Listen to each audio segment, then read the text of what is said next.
क्या आपने कभी सोचा है भगवान श्री राम ने रावण का वध क्यों किया? क्या यह केवल माता सी हरण का परिणाम था या इसके पीछे धर्म की रक्षा का एक महान उद्देश्य छिपा था?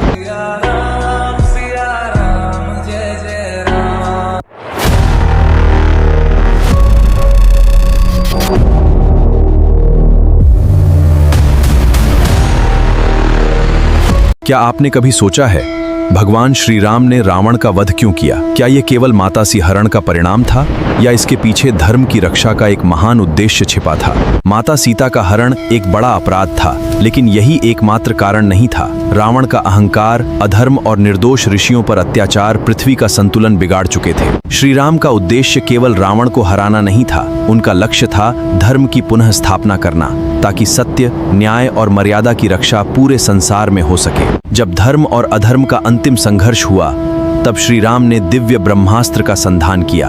वह बाण रावण की नाभि में स्थित अमृत तक पहुंचा और उसी क्षण रावण का वध केवल एक राजा की हार नहीं था, बल्कि अहंकार पर विनम्रता, अधर्म पर धर्म और अन्याय पर सत्य की सबसे बड़ी विजय थी। यही श्री राम का शाश्वत संदेश है। श्री राम की यह कथा हमें सिखाती है कि चाहे अधर्म कितना भी शक्तिशाली क्यों न हो, अंत में विजय हमेशा धर्म और सत्य की ही होती है। जय श्री राम।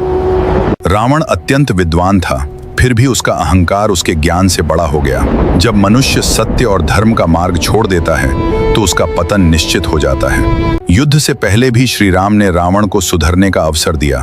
अंगद को दूत बनाकर अंतिम संदेश भेजा गया, लेकिन रावण ने अहंकार में उसे भी अस्वीकार कर दिया।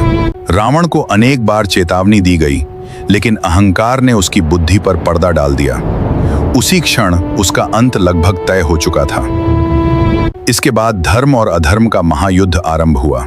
एक ओर थे मर्यादा पुरुषोत्तम श्री राम और दूसरी ओर अपार शक्ति वाला लंकापति रावण। अब इतिहास बदलने वाला था।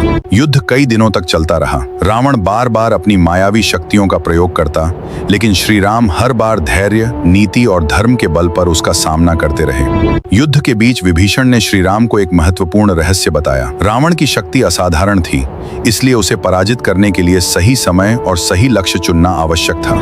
विभीषण की बात सुनकर श्री राम ने युद्ध भूमि में शांत मन से अपना दिव्य धनुष उठाया। उन्हें ज्ञात था कि अब अधर्म का अंत और धर्म की विजय का समय आ चुका है। निर्णायक क्षण आ चुका था।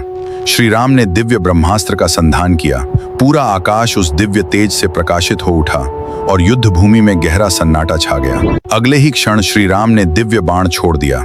वह प्रकाश की गति से आकाश को चीरता हुआ रावण की ओर बढ़ा। पूरी युद्ध भूमि उस अद्भुत दृश्य की साक्षी बन गई। दिव्य बाण ने अपने लक्ष्य को भेद दिया। उसी क्षण रावण की अपार शक्ति समाप्त होने लगी और वर्षों से फैला उसका आतंक धीरे धीरे इतिहास बन गया। रावण के पतन के साथ ही लंका की धरती शांत हो गई।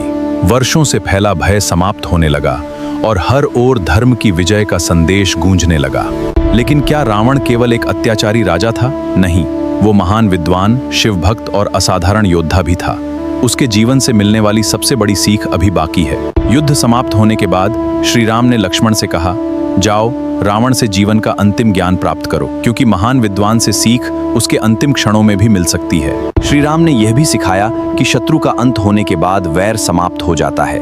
उसके ज्ञान, गुण और अच्छाइयों का सम्मान करना ही सच्चे धर्म की पहचान है। इसी कारण आज भी श्री राम केवल एक विजेता नहीं, बल्कि आदर्श राजा और मर्यादा पुरुषोत्तम के रूप में पूजे जाते हैं। करोड़ों लोगों के लिए धर्म, सत्य और कर्तव्य का मार्गदर्शन है। लेकिन एक प्रश्न आज भी लोगों के मन में उठता है, यदि रावण इतना महान विद्वान और शिव भक्त था, तो उसका अंत इतना दुखद क्यों हुआ?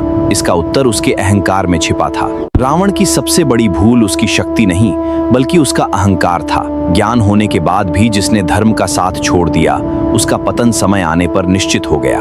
यही कारण है कि श्री राम और रावण की यह कथा आज भी केवल एक युद्ध की कहानी नहीं, बल्कि धर्म, कर्तव्य और अहंकार के परिणाम का अमर संदेश मानी जाती है।